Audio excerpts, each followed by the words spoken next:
En vandag kyk ons na die boek van Numeri, in Engels Numbers.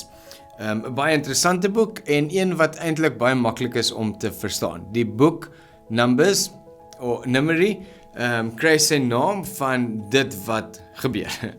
So wat in die boek van Numeri, ek gaan bly by die Engels Numbers. Wat gebeur in die boek van Numbers is die mense van God word genumber. So daar is 'n census, daar's eintlik 2 censusse wat gebeur in hierdie boek, maar dis nie al wat gebeur nie. Verder sien ons ook wat die boodskap is van Numeri, hoekom Numeri geskryf is, wat is die doel, vir wie is dit geskryf en wat is besig om te gebeur in hierdie tyd wat Numeri van praat, of waar Numeri in geskryf het. Weerens 'n boek van Moses, soos Genesis, Exodus en Leviticus, kom ons nou by Numeri en dan ons volgende video gaan wees oor die boek van Deuteronomium, wat ook 'n boek van Moses is en daai 5 maak op die Torah. So, wat gebeur? Vandag kyk ons na Numeri. Numeri maak oop, of hy begin met die numbering of the tribes. Die mense van Israel, of die Israeliete word getel, en dit begin met die eerste generasie. So die eerste generasie van die mense wat uit Egipte uitgekom het, hulle is eerste getel. So hulle is die eerste mense wat deel word of deel vorm van hierdie census. En dan, hierdie census is nie net om mense te tel nie, maar saam met dit gaan daar ook die rolle. So die tribes is dan uitgedeel in verskillende areas, en soos ons gesien het in Leviticus, is hulle verskillende rolle gegee. So, dis nie noodwendig net oor om mense te tel nie, dit gaan oor wat gaan hierdie mense doen. Hoeveel mense is daar van hierdie tribe, waartoe gaan hulle, en wat se area van die woestyn is hulle sin, en wat moet hulle doen in daai plek waar hulle self vind. So in hierdie tyd, in die boek van Numeri, die tyd waarin dit geskryf het, word deel van die 40 jaar wat hulle self in die woestyn vind. Nou, die eerste ruk van Numeri is voor die, kom ons noem dit maar die curse, voor die, ek wil dit nie regtig 'n curse noem nie, maar voor die Here vir hulle kwaad raak en vir hulle sê, julle sal nou kry dit wat julle soek, nadat die mense gekla het. Ons gaan later daarby uitkom. So, dit begin voordat hulle weet hulle gaan 40 jaar in die woestyn wandel. So, vir hierdie mense vir nou is hulle omtrent halfpad deur die woestyn. So, hulle is eintlik in Mount Sinai, by Mount Sinai vir die eerste jaar, en hulle word genumber en die tabernakel van God is daar. Dan sien ons van hoofstuk 10 af, lig die Bybel praat van the cloud lifts off the tabernacle and guides the people into the desert, op pad nou na die beloofde land toe. So ons gaan later daarby uitkom, ons het die eerste census gehad, waaroor gaan, of wat sien ons in die boek van Numeri? Ons sien die gevolge van ongehoorsaamheid, of dan die nagevolge van ongehoorsaamheid. Ons sien dat daar wel nagevolge van ongehoorsaamheid is, en dat it doesn't just go ignored. Mense kan nie net doen wat hulle wil nie, daar is gevolge van jou aksies, van nie net ongehoorsaamheid nie, maar ook ongeloof, of dan wantroue in dit wat God sê. So die twee censusse van Israel, ons het gesien die eerste generasie word eerste getel, en hulle is nou op pad in die woestyn, op pad na die beloofde land toe. Hulle vind hulle self in die woestyn, hulle kom by die plek waar hulle die 12 spies uitstuur, om die land te verken. En as jy nie die storie ken nie, as jy dit ken, well done. As jy dit nie ken nie, die 12 spies gaan uit om die land te verken, om terugvoer te kom gee vir Moses en die mense, om te sê, well, is dit 'n plek wat ons kan inneem, wat moet ons doen, hoe gaan ons hierdie land inneem, hoe gaan ons hierdie land oorneem?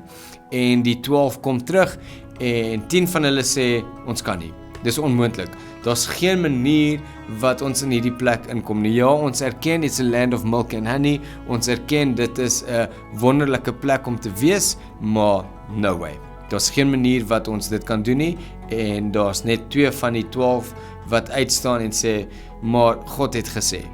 En dis hulle vertrekpunt. Hulle sê die Here het gesê ons sal, so al is hulle groot en sterk en baie, as die Here gesê het ons sal, dan sal ons. So dis die 2 teen die 10. En ongelukkig het die majority vote gewen. So wat gebeur is, die 10 kom terug en hulle skep vrees in die mense. En die mense begin vrees en die mense van daai oomblik af begin kla. Hulle begin dink, hulle kan nie verder gaan nie. Hulle begin terugdink na Egipte toe. Hulle begin dink dat hulle tyd mors hier so in die woestyn. Die Here het ons al die pad hiernatoe gebring, net om na 'n plek toe te bring waar ons nooit kan ingaan nie. En wat baie belangrik is die Here het niks van daai goed gesê nie. Dit is die vrees in hulle wat al hierdie goed vir hulle gesê het. So hulle begin terugdink, hulle begin terug verlang na Egipte, want hulle dink Egipte is beter as dit wat ons dink gaan gebeur. En hulle vergeet wat God beloof het, behalwe die 2. So vrees het oorgeneem en die geloof het gesak. Of hulle geloof, wat ons kan sê, verloor in die belofte wat God gemaak het van die beloofde land. So God kom terug dan en hy sê, wel, as julle dink julle gaan dit nie maak nie, dan gaan ek vir julle gee wat julle dink. Julle gaan dit nie maak nie. En God maak nou 'n nuwe belofte en hy sê julle generasie gaan nie die beloofde land sien nie. Want julle het nie geglo dat ek julle daarin sal bring nie, so nou gaan julle dit nie sien nie. En almal van daai generasie van die eerste sensus sterf in die woestyn. Almal behalwe Moses, Caleb en Joshua. Moses die leier, Caleb en Joshua die 2 wat geglo het. So ons sien dan hulle is halfpad daar en hulle begin vrees en nou sê die Here, okay, nou gaan julle 40 jaar hierso in die woestyn bly.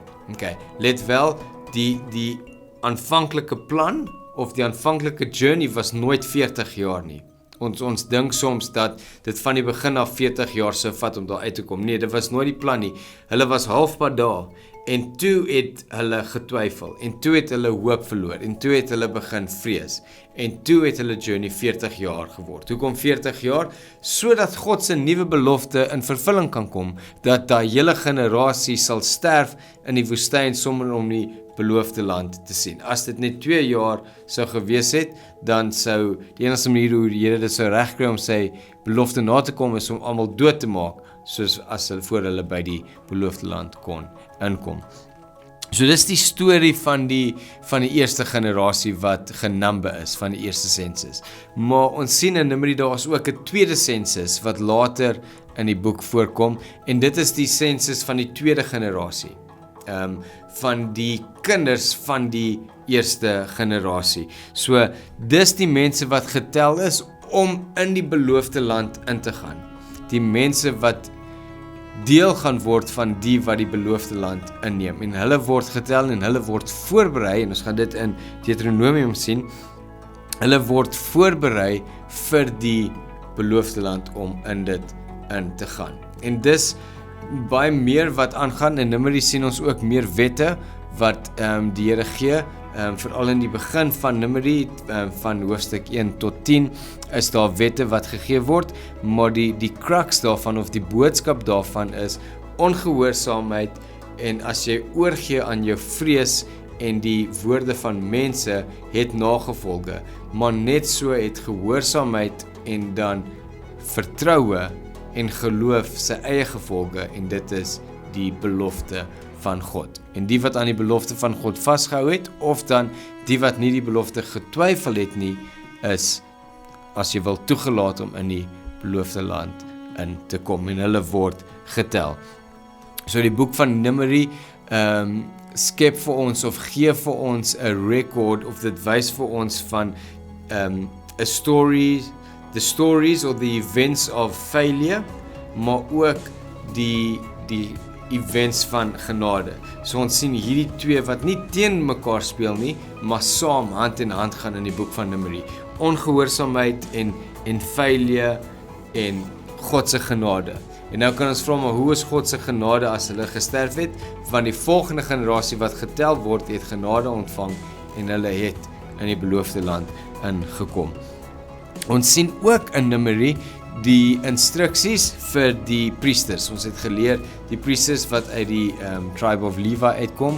Ons sien instruksies vir hulle van hoe om die ark, the Ark of the Covenant, en ook om die tabernakel te hanteer in hierdie tydperk van beweging. So wat moet ons doen? Hoe pak ons dit op? Hoe transport ons dit? Wie mag daaraan vat? Wie mag dit nie daaraan vat nie? So daarin sien ons dat God se teenwoordigheid oral saam met hulle gaan, maar dat God se teenwoordigheid nog steeds 'n hoë prioriteit het in hierdie journey, in die 40 jaar. Dat dit nie net iets is wat saamgaan nie, maar dit hoog geag moet word en daarom sy eie stel wette en laws het om dit reg te kry. So, die boek van Numeri gaan oor die twee sensuses, die sensus van die eerste generasie wat uit Egipte uitgekom het, wat in die woestyn sterf, en dan ook die sensus van die tweede generasie wat in die beloofde land ingaan. En dit is Numeri.